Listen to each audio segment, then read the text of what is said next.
Hey guys, this is Comic Uno, and today I'm doing Comic Uno's Best Comics of the Week, and this week I have 15 comics to talk about. It's a bit of a heavier week for me, so let's get started. Number 15 this week is Strangelands, issue 1, and this is by H1 Comics. Honestly got this on whim because I liked the description of the book. It's about these two people that shouldn't be together at all, but they have to physically be together because of their powers.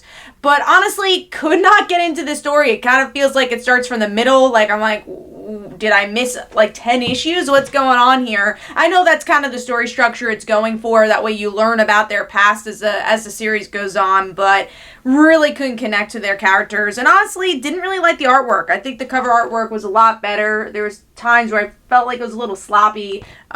This style, I just feel like it could have been a bit more detailed. I do think it was maybe even more on the cartoony side.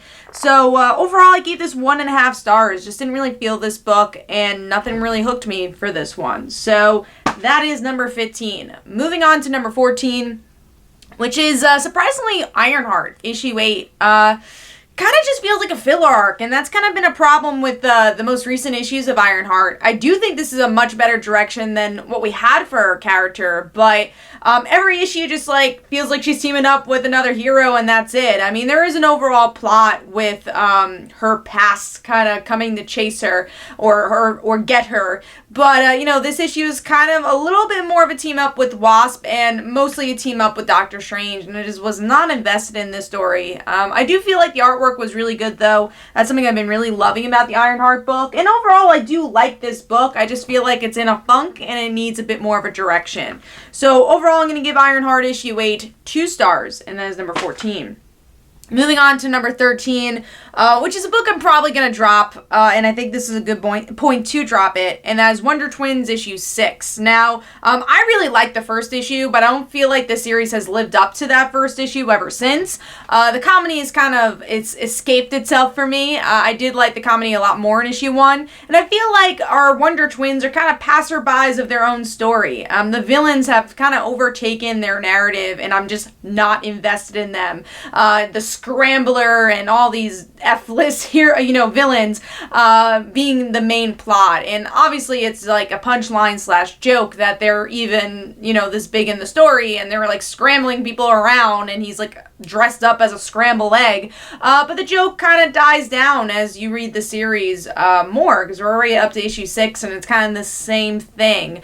So yeah, just not invested in the plot. And honestly, this was supposed to be a 6-issue mini, so I think this is a great way to say, hey, am I enjoying this series or not, if I want to pick up the next 6 issues. And for me, I probably won't pick up the next 6 issues, but on the other hand, like Dial H, which has the same thing going on, where it's supposed to be a 6-issue mini and then gained to be 12 issues, I am so excited to read the next 6, which I hope is continuing next month. It might be September, I don't remember. Maybe that was another book, but hopefully it's continuing right after. But yeah, I really enjoyed that book, but I think I'm going to be dropping this one. But I do like the art style. I do feel like it feels like a Saturday morning cartoon, and that's always nice, but not so much a story anymore. So giving that 2 stars, and that is number 13. All right, moving on to number 12, and that is Batman issue 74. This has just been pretty low for a while. I have not been enjoying the direction of Batman recently, but hopefully it will pick up some steam, because we are heading towards the end of King's run as he moves on to the Batman and Catwoman series, which I do think he wrote the series better when they were together, so I'm hoping that run will be better for me. But this one, most of the issues have been Batman talking about poems or poetry being weaved in throughout every issue. This time, they just talk about the poetry, talk about the book that Batman read as a kid.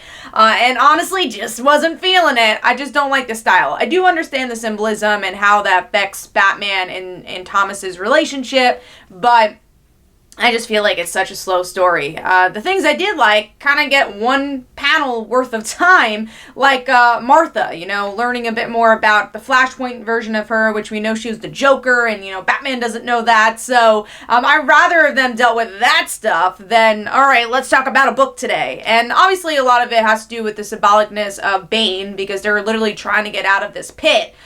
So I get that, but it just wasn't enough story for me to really feel like I got my $3.99 worth of story. But I do like the artwork a lot for this book. I think that's one big addition for Batman, is that King has some great collaborators on this book, and the artwork is always really cinematic, and you could tell that's the way King writes as well in his description. And he just has some great collaborators, and I love how they work together.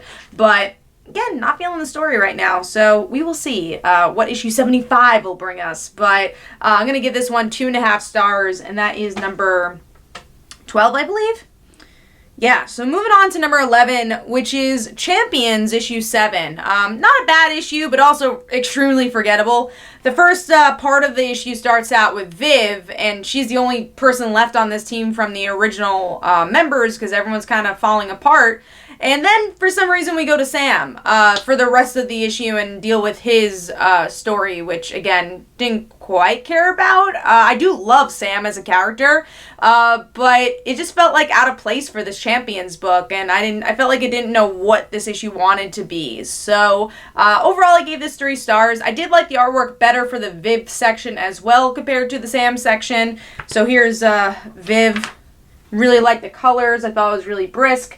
But then you get into Sam's story, didn't really like the colors as much, and the art. I think it was a separate artist. I will check. Let's see. All it says is the cover artist on the bottom.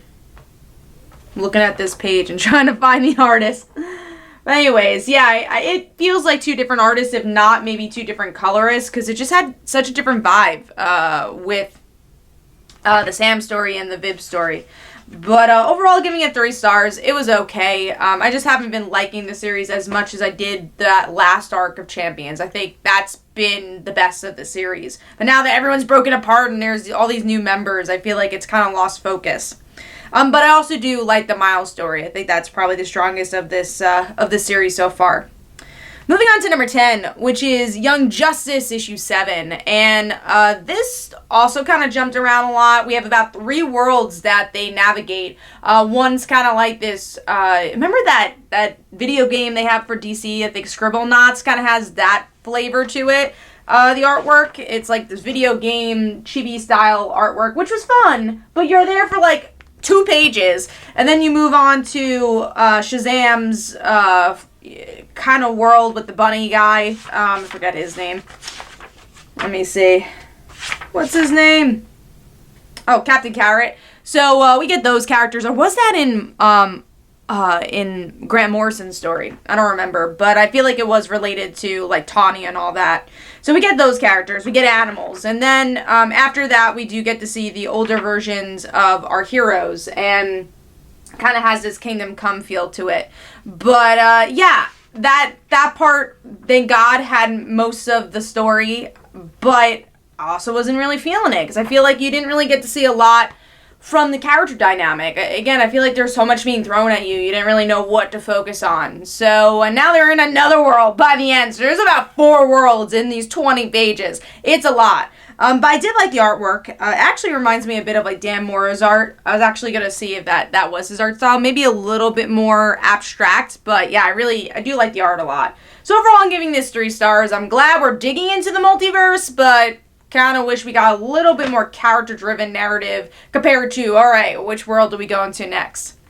Alright, moving on to number 9, and that is Bettie Page Unbound, issue 2. This is really close to being cover of the week with this Crisis on Infinite Earths homage, because we get to see Bettie being this Crisis character of Dynamite comics. So this time she is Vampirella, and she's addicted to blood, and she lives that world. She's like figuring out her vampire powers. But the next one, I believe that she's Xena, so that's gonna be cool. In the last one, she was Red Sonja. So it's a fun book. I don't think it's as good as its actual series because that's a bit more espionage spunkiness, but it's a fun book if you like Dynamite comics and you like these female characters. It's cool to see Bettie Page take that on. So overall, giving that 3 stars. If you want something fun, you already like Bettie Page, I recommend it, but if you're not reading Bettie Page and you're just a Dynamite fan, you might like it, but you might get a little confused because it is very connected to the Bettie Page series. All right, moving on to number 8, which is Naomi, issue 6. So this is the last part of the first arc of Naomi, and then for some reason it looks like they're retitling the book, and it's going to be Naomi 2. Or at least that's how they promote it on the bottom. Hopefully at San Diego we find out like when Naomi 2 is coming out. I know she's joining the Young Justice team. But I want to see this book. I really like her and her supporting cast. So I want to see more of this. Now, I will say I feel like they try to squeeze a lot in, and that is the reason why it's not on my top 5. There was just a lot of explanation about her world, and then I got a little confused because in the end, I don't know who this character is, and I guess we're not supposed to, but she calls him Akira, thinking it's him or her, and at first she thinks it's her mom, and this person does look a lot like her mom, and it wasn't, so that kind of got confusing. So this is it. It kind of looks like Adam Strange as well, and he was referenced in the issues. I was just really confused at who this person was, and I'm like, wait, is it the mom? Why does he look, or she look so much like the mom? So that kind of confused me. That whole entire part of her going to this other Earth and just like ditching her family. I get it, but at the same time, I also felt what the mom was saying. Is like, all right, like, why did she do this? Why did she leave without saying goodbye? And then she comes back, and it looks like she's gonna train and I guess figure out more about these powers. But I really like the dynamic between her and her parents. That's probably what I enjoyed the most, and her best friend, and even the mechanic guy I think is really cool. Again, her world is really interesting. But it just felt a little rushed this issue. But I do love the art. The artwork is top notch. Probably some of the best artwork in comics right now, at least in my opinion. So I liked it. I thought it was a good issue, but not as good as some of the past issues. But I am really looking forward to the sequel and seeing where they're going to take this character, because I really do like Naomi. So overall, going to give this 3.5 stars. And that is number 9, I think? That was number 8. Moving on to number 7, this is a bit higher than the first issue, and that is Leviathan, issue 2, the event of Leviathan, because I think another book was called Leviathan, so I guess they had to call it something different. But yeah, with this issue, also kind of an exposition issue. Bendis is, kind of known for his exposition, and most of the issue is just talking to Jason, saying, hey, this is what we're doing. Yeah, people are missing, and I really do think the issue picks up by the end, though, where we get to see Sam going up against this Argus guy with the question, and then by the end, the League of Detectives that are being formed with Batman going up against Jason because he's the number one suspect of what's going on with Leviathan and Batgirl and everything. So I thought that was cool. I liked the ending. I'm like, all right, finally, things are picking up. But not a perfect issue. Like I said, it's kind of slow in the beginning. And I don't really love how everything's explained to you. I feel like I'm definitely more in the mentality of show me instead of tell me. And there's a lot of tell me in this issue. But I also love the artwork. I do like Melieve since Infamous Iron Man. I feel like, no, International Iron Man, I'm sorry. I thought he did a really good job in that. So I like kind of the detective noir feel that he brings to the title. So I really like the art as well. So overall, giving that 3.5 stars, and that is number 7. So moving on to number 6, which is Ghosted in LA, issue 1. And this is a fun book. I was looking forward to it. I really like Boom a lot. I think they bring out some really cool, fun titles. And with this issue, we get to see this girl who doesn't really have an identity for herself because she consumes herself into other people. So she has her boyfriend. She literally moves states away to go to college because her boyfriend's there. And then this honestly brings a big fight between her and her best friend. And her friend says, hey, you're not an actual, person in a way because you inhabit your personality to whoever you're close with. And this is happening with your boyfriend. And life is just not going well. She's not talking to her best friend at this point. Her boyfriend is ghosting her in a way. And I actually read the solicits and we find out why he's ghosting her. And I'm glad it's not a cliche reason. I'm really excited to see where they go with it.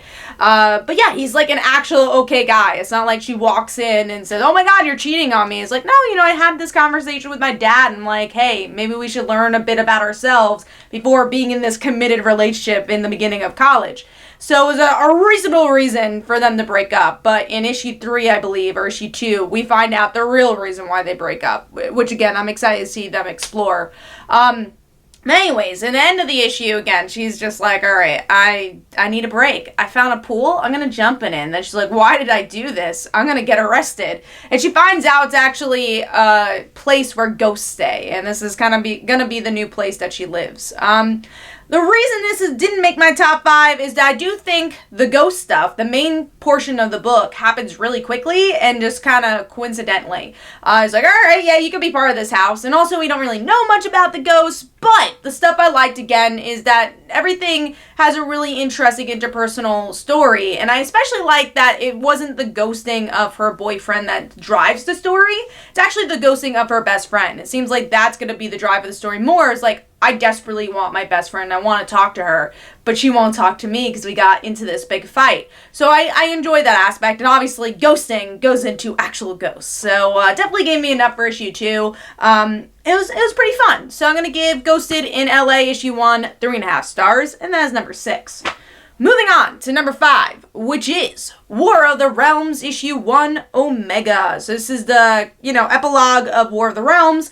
And if you've seen my videos on, the channel about my reviews, but also my War of the Realms review I did 2 weeks ago, or overview, I really like this event, and I also am a big Jane Foster fan, so I was really excited to see her first chapter as Valkyrie, and of course that's the part I enjoyed the most. I love that story where we get to see her as a doctor again, which is really cool. We get to see Miss America's girlfriend or ex-girlfriend also in the hospital, and they get to relate that they're both medical professionals that used to date superheroes. And obviously Jane's in a different position in her life because she was also a Thor. But I like that she does look back and say, hey, I was an ordinary person who was dating somebody, not ordinary. And what does that mean? So in the end, we do get to see that obviously she's distraught about the Valkyries dying, and she does get the mantle passed down to her to become the next Valkyrie. So everything that's been promoted to us, but I really like the way it was established. And again, I love seeing Dr. Jane Foster again, because in the Thor book, we didn't really get to see her being a doctor at all. There was like maybe 1 or 2 scenes. So it's nice, and hopefully that they will balance her real world stuff with the godlike aspect of her character, because that's what makes Jane so great, is that she knows what it means to be human. And I think that's what's going to make her so great as a Valkyrie as well. So extremely excited about that book, and the artwork was great. And honestly, all the other stories were really good too. Even though I haven't really been following the Punisher, I thought that was interesting, that he's going to be getting another story. I liked Loki's inner monologue with his story. I'm not saying that any of these are like, oh my god, now I got to pick up Loki, which is probably why it's not like number 1. But I enjoyed every story, and I think it really gave a good closing chapter to a really good event. So overall, I'm going to give this 4 stars. Also, Daredevil gets a story in here, so that was a cool opening and ending chapter of this book. And if you liked War of the Realms, I think this is a really good ending chapter and a good sampler of what's to come with Thor. And, get excited for Valkyrie if you're excited, or get excited for Loki and Punisher and everybody else. So, yeah, gave this 4 stars, I believe, and that is number 5. All right, moving on to number 4. And that is Go Go Power Rangers, issue 21. Really solid issue where we get to see... Now the time has shifted again a little bit. It's not focusing on where Mighty Morphin is, which is when Jason, Billy, and Trini leave the team. Now it is, though, dealing with Tommy being part of the team. So very much dealing with stuff going on with Shattered Grid, which we do get a bit of an ending with. But, yeah, we get to see the blossoming of Kimberly and Tommy's relationship. And what I kind of like about it is that, they are the perfect relationship for Power Rangers, but they're not. They also broke up for a reason in the end of this story. So we get to see that maybe they're in a relationship more because they could relate that they're Power Rangers and not because they actually like each other. Or, no, they do like each other, but, maybe they're not perfect for each other in the long run. But we'll have to see. Maybe it also is just like, it's an awkward first date. Everything's awkward. So I'm interested to see what direction that's going to go. Or, is it actually going to go why Kimberly, leaves the letter to Tommy? Or is this going to be showing the complications of just being a superhero and having a relationship, especially when one person isn't a superhero anymore? Which kind of goes into another point of something I kind of liked, but also I guess I don't like about Tommy's character in general, but I do think was done well in this issue. So Tommy kind of being like a sore loser in some ways in the end of this issue, where he's like, well, I don't have powers, I'm gonna go. And then Kimberly's like, nah, we'll help you. But also I feel like, yeah, Tommy is so defined by his powers, so I think that's such an interesting story to tell of like, how do you feel when all your friends are superheroes and you're not anymore? And again, he's like the most powerful Power Ranger at one point. So, it's interesting to see how he feels that way. But again, it's like he is a bit of a sore loser by the end of the chapter, or the end of the issue. But yeah, I think that dynamic was really interesting, and I always love the interpersonal stuff that Ryan does, and he does a good job with it here. And then you get some of the crazy plot things going on with Shattered Grid, and that is, I don't remember exactly how Shattered Grid ended, but I thought that the Power Rangers forgot about Draken. So now it looks like Jason does say Draken, and this other ranger is like, hey, now I need your help to save it. So does Jason remember? Is he supposed to remember? Because I thought they were all supposed to forget what happened. Also in Mighty Morphin, the series before Ryan, with Marguerite, obviously those Rangers remembered what happened. So I'm curious to see, like, what actually did happen after Shattered Grid, what's remembered, and how the world is, the butterfly effect after, them saving the world and destroying Lord Draken. So I'm curious to see how that timeline's going to work out. But also I really like the artwork. I think it's a different artist for this one. It's really solid, good action. I also like Lord Zed as the villain, because obviously we had a lot of Rita and Go-Go, so I really like that this is another chapter, open, and you really feel that. So, overall I thought it was a really solid issue. So I'm going to give this 4 stars, and that is number 4. Moving on to number 3. So that is Invisible Woman, issue 1. Love the artwork. I think it's an Adam Hughes cover. I believe this actually might be a variant. Maybe it's the original. But I thought this was a really solid issue. I've been really looking forward to this. I feel like Invisible Woman does not get her just dues sometimes. And I thought it was a really cool opening. Good espionage story of her past. Just her being a secret agent. I loved this page. First of all, the artwork was drop dead gorgeous. Same artist that does, or did Jessica Jones, and I loved their artwork. So here we get to see Sue in a snowstorm, so her invisibility is actually seen, and I was like, oh my god, that's so cool. So, kind of like, looks like Emma Frost in some way. But I loved the way that story looked. And then by the end, we get to see, all right, that's Sue Storm when she first started out. She was, a secret agent. And now, what is she doing today? So she's coming back to this world and trying to find her place. Her kids are growing up. Reed's always doing his own thing. And I love, like, the beauty of her saying, hey, one thing I miss is just having a cup of coffee. And I loved the artwork there. You get to see the individual bubbles within the coffee. So I love that. And then, her past kind of catches up with her. That agent that she worked with is missing, and Sue does want to work this case and figure out what happened. And I like the line of how he says, hey Sue, one day you're going to have to kill someone. That's just how this job goes. And in the end of this chapter is like, well, either you're going to kill someone or you're going to die yourself. So I wonder if it's going to get to that point where we get to see Sue having to have the gun on the, her finger on the trigger. So I am really interested to see how intense this is going to get. But I thought this was a really solid issue and a good introduction of, her espionage past and how this is going to dictate her present. So overall, I'm going to give Invisible Woman issue 1 4 stars, and that is number 3. Moving on to number 2, which is The Amazing Spider-Man, issue 25. Now, I wouldn't say this is a perfect issue. I will say I don't think this had to be $8. The last 2 stories kind of I don't want to say bored me because it didn't, but I read all my comics all the way through, and honestly, this is one of the first comics I read, but I was like, all right, get to the point. I just read a really awesome MJ story, there's like 5 stories in here, and the last 2 I feel like you didn't quite need, but I did like the stories that were in the beginning a lot, but the one thing is that we were supposed to find out who our villain is with this issue, or at least they promoted it that way, and we still don't really know who he is. He might be connected to Mysterio, but Mysterio does become a bigger villain by the end of this, because, the whole thing with MJ is that she goes to this Broadway show, which is kind of like a King Kong Galactus Marvel thing, which was cool, and she says, hey, I kind of missed that. I didn't realize I did, but I do, and she has this whole awesome moment where she saves this person that she used to work with or alongside, and she became a popular actress, and she ends up using her acting skills to save the day, and her agent's now calling her back and say, hey, I have a job for you. Now Mysterio is doing a movie or some TV show, and is MJ going to accept it? Is she gonna use her acting skills to be a superhero? I love that, and I love that story. Her just teaming up with Carly. The monologue was beautiful. I love that story. The lizard stuff with Spidey was okay. Honestly, I thought it was weird that they kept interjecting. I was like, oh, go back to MJ. I want to see her story. But I like the Mysterio stuff a lot. I like the build-up of this villain, but I also just want to know who this villain is at this point. I do think they're teasing a little bit too much.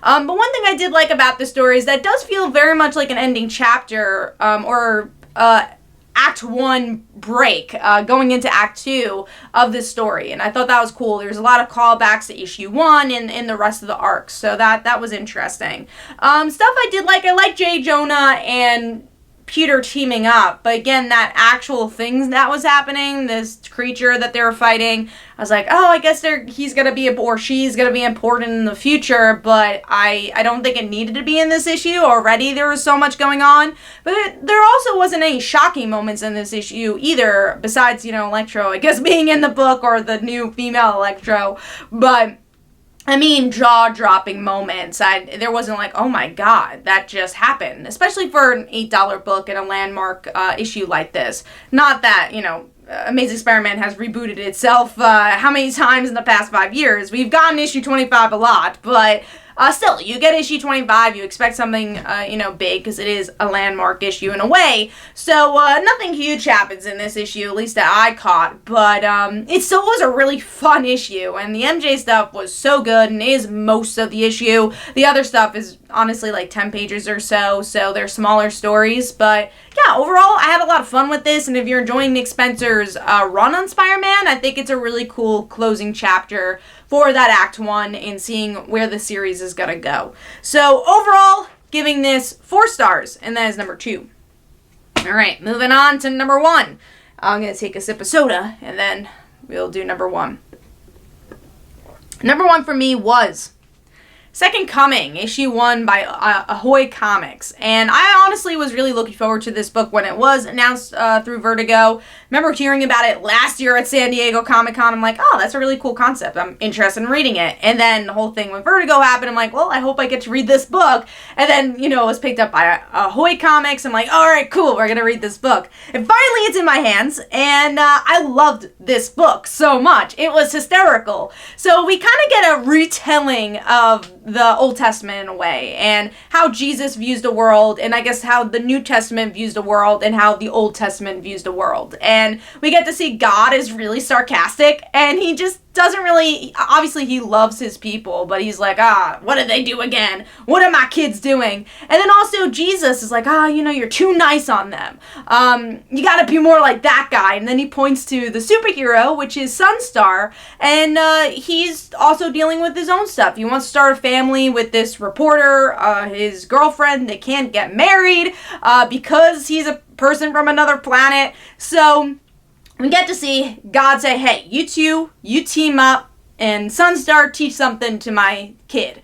So now Jesus is on Earth again, and they are going to be roommates. And in some ways, it seems like Jesus is going to be like Sunstar's kid, but I'm sure they are going to both teach each other something.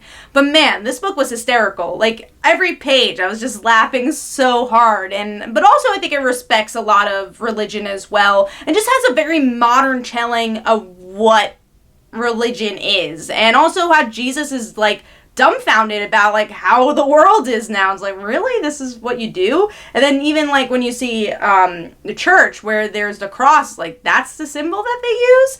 So I feel like there's so many interesting things about this issue, and I just loved it. I had so much fun with it. I loved the characters. I was drawn in by page 1. And also, I really liked the contrast of art. So we get to see kind of a more grittier style for the Jesus story in the beginning story. And then when you get to Sunstar, it's definitely cleaner and brighter. So it was really interesting contrast to see that. I'm curious to see if we're going to get more of that as the series goes on, now that Jesus is in Sunstar's world. Are we still going to see, like, the God commentary in a way? I love that he was the peanut gallery of everything. So love this book. It was so good. Honestly, giving this one 5 stars. I had such a good time with this book. Definitely go check it out if you haven't heard about it, or, you have heard about it, you're on the fence. I think it's definitely worth checking out. So, hopefully you guys enjoyed. This is Comic Uno. Definitely go check out my comics, like Father Like Daughter and They Call Her the Dancer. Go check out my Twitter and Facebook. And every Tuesday at 10 p.m. Eastern Time is Frontline Live, where we discuss our favorite comics and comic book news. So hopefully you guys enjoyed. Bye.